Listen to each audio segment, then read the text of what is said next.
Here are 5 sensational stadium foods you can make right at home, plus an over-the-top sandwich that will take your game day party to a whole nother level. Let's start with the snack that you grab on the way to your seat, a hot, buttery pretzel. These pretzels start with a basic dough, and they're going to be way better than what you get in the freezer section. Just like any dough, it starts by combining warm water with some sugar and yeast. Get that mixed together and let it bloom. Next, we'll add our flour, sugar, and salt to a large mixing bowl. Whisk that together, and then we're going to create a well in the center for our yeast mixture and some oil. When your yeast mixture is all bloomed and foamy, it's time to add it to the flour mixture along with some oil, and that's your dough. You're about to give your arms a nice workout, so this is a good warm-up for the big game. Once your dough forms, turn it out onto a surface and get to kneading. You don't have anywhere to go. You're creating your own little stadium experience at home. Enjoy it while you can. Once your dough is smooth and elastic, you're going to form it into a ball, place it in an oiled bowl. We'll cover it and then place it in a warm place to rise for about an hour. Our dough has risen well. Now it's time to shape these into pretzels. Now this is the part that is a challenge for me. It's a little intimidating, so we're going to do it together. We're going to take our dough and divide it into 12 pieces. We roll each piece into about a 24-inch log. I feel like they do this at the mall. That's the way to do it. Who knew? The key is to keep your ropes long and skinny. Okay, now we make it into a U shape. Twist, twist. I'll bring it down. They definitely get prettier as I go along. We're actually going to bake these pretzels. First, we're going to dip them in baking soda water. So I'm taking a half a cup of baking soda and I'm going to dissolve it into some hot water. We're just going to dip the pretzels in there, place them on a baking sheet, sprinkle with salt. Now we're going to bake these at 450 degrees for about 8 minutes until they're golden brown. Yes, sir. Yum. I didn't think I was going to be this excited over these, but they're kind of perfect. And a little butter because this is the second biggest food holiday of the year behind Thanksgiving. I got to dig right in.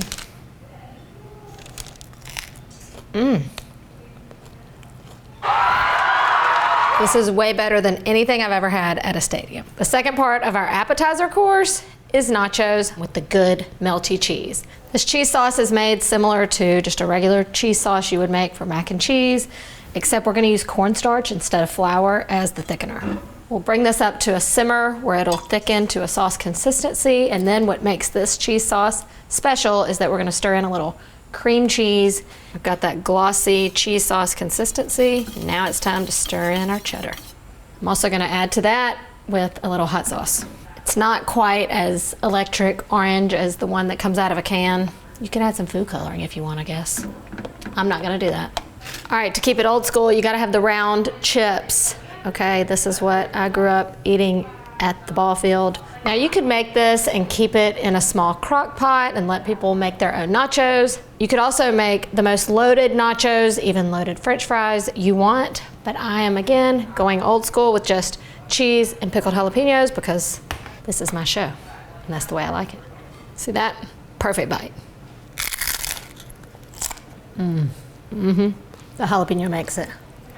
As promised, a super indulgent, over-the-top food experience for the big game. I'm gonna do a Nashville hot chicken and waffles sandwich. First off, we're gonna break out the mini waffle maker for something not so keto.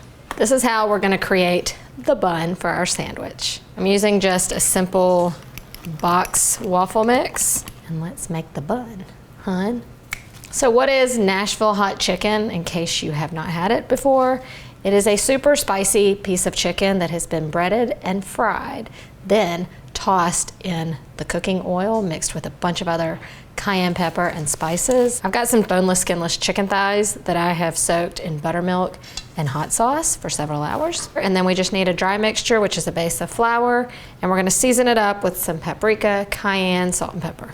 Okay, so we are going to double dip from the wet to the dry to the wet to the dry. To the wet to the dry. We've got most of our components of our sandwich prepped.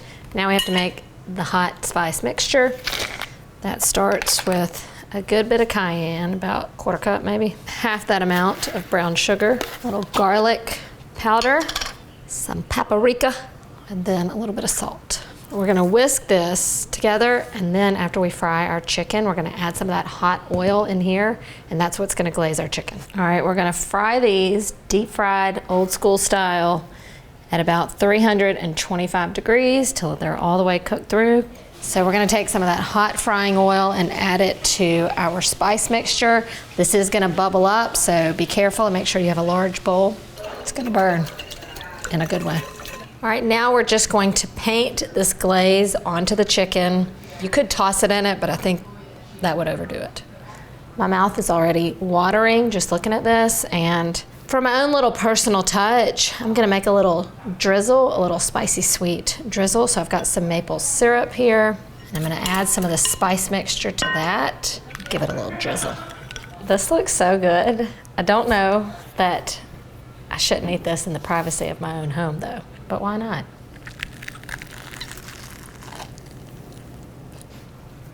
I'm gonna need a minute. This is so amazing. The perfect salty, sweet, soft, crunchy, hot, cold, also known as the perfect bite. I got so excited, I almost forgot the pickle. You have to complete this with some dill pickle. Now, moving on. It's hard to follow that sandwich up, but I'm gonna do so with what was my favorite stadium treat of all time, the hot dog, otherwise known as the stadium dog. I'm gonna start by showing you the way I enjoy a stadium dog, which is super unpretentious, and then I will show you the more upscale dog, otherwise known as a Chicago dog. If you're serving several people, the way I like to keep my hot dogs hot is just by sticking them in a crock pot with water. If you wanna add a little more flavor, you can take them from here to a little cast iron skillet and brown them up, give them a little more flavor. The way I enjoy a stadium dog and what I love about it is that it's rolled up in some foil and it's all steamy and it's been sitting there for a minute. What I have learned in my family, because we are hot dog aficionados, is that they make the combination of toppings in a little saucepan, keep it warm, and then just top each hot dog with all the toppings. It's not the prettiest thing you've ever seen, but you gotta trust me on this. If you wanted to have some grab and go food instead of build your own type stuff, just wrap it in some foil, then it will steam itself into that foil and it will be the best hot dog you've ever had. Next up is the old-fashioned Chicago dog. It's less about the hot dog and more about everything that's on it. They start with a poppy seed bun. In my town, these are hard to come by, so I'm gonna show you an easy trick for making your own poppy seed buns. Just brush them with a little egg white wash, and this will act as the glue to stick the poppy seeds.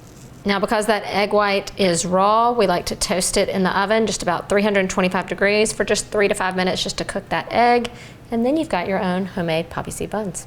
So just like the others, just a boiled dog, and then you have to top it in a certain order. First up, yellow mustard.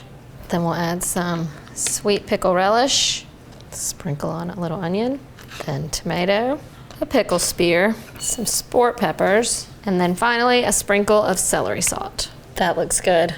Chicago dog, fully loaded. There's just nothing more all-American than a hot dog. Now we're gonna end on a sweet note. In this case, it's going to be some caramel popcorn. Making popcorn from scratch is super easy. It shouldn't be intimidating. All you need is a big old pot. We're gonna add in some peanut oil, let that get hot. We're also gonna add in some butter because it's popcorn. Now we're going in with about a half a cup of kernels and then some salt.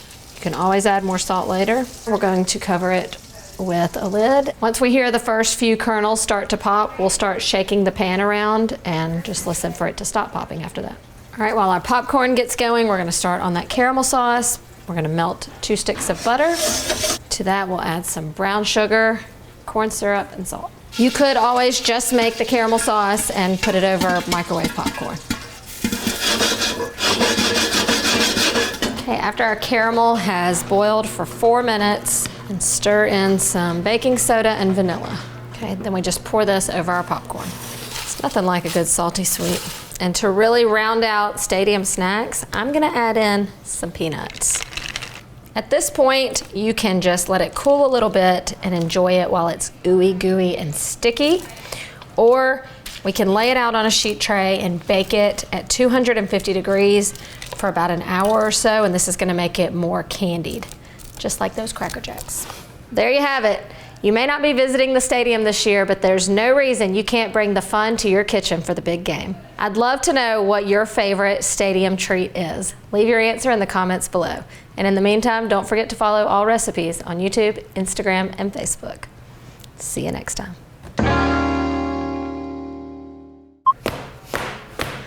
The banging is key. Whoops.